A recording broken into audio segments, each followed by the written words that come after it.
Ramalan Jabatan Meteorologi Malaysia (MET Malaysia) mengenai hujan lebat yang bakal melanda negeri ini minggu hadapan menyaksikan Kementerian Pembangunan Wanita, Kanak-kanak dan Kesejahteraan Komuniti Sarawak akan meningkatkan tahap kesiapsiagaan pada Gear 3. Menterinya Datuk Seri Fatimah Abdullah berkata pasukannya khususnya Jabatan Kebajikan Masyarakat JKM kini berada pada Gear 2, tahap siap siaga. Bila saya sebut pasal Gear 3, ia merujuk kepada persiapan kami sebagai jentera ataupun jawatan kuasa bencana, ya, peringkat negeri, peringkat daerah, peringkat bahagian dan peringkat daerah dan juga peringkat kampung itu sendiri.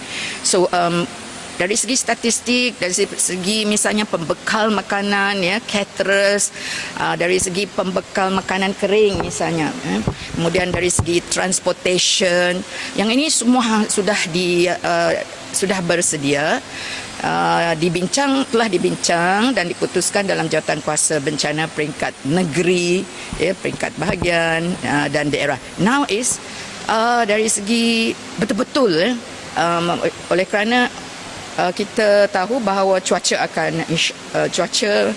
kemungkinan akan berubah. So maknanya kita harus bersedia untuk menerima sekarang ini.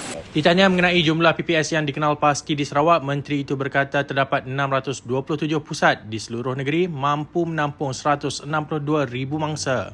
Di pusat pemindahan sementara ini kita harus bersedia. All the cubicles must be ready. Sekarang baru 2. Jadi kita nak pastikan di sini ada sekurang-kurangnya 20, ya, seperti yang telah kita buat. Kemudian dari segi susunannya, kita nak pastikan bahawa ianya sesuai untuk aktiviti, ya.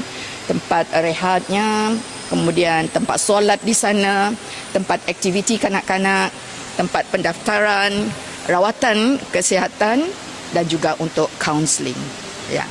Tambahnya, PPS juga mesti mempunyai kaunter pendaftaran bertujuan untuk mengenal pasti semua mereka yang perlu dipindahkan selain perlu mesra kanak-kanak supaya mereka selesa ketika berada di Dewan mendapatkan perlindungan.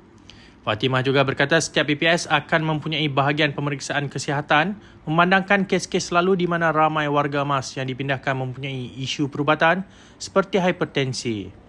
Fatimah juga berkata dalam memudahkan penghantaran bekalan kepada PPS, JKM Sarawak telah menubuhkan 29 pangkalan barisan hadapan di seluruh Sarawak. Apabila banjir berlaku, kesegeraan itu sangat penting.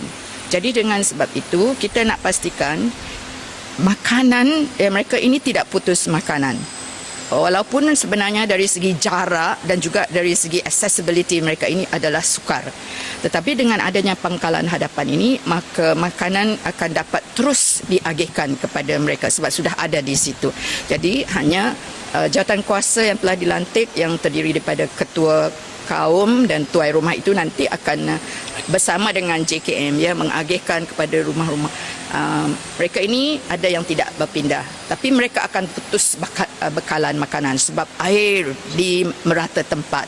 Putus bekalan makanan, mereka tidak dapat pergi keluar daripada kawasan perkampungan mereka.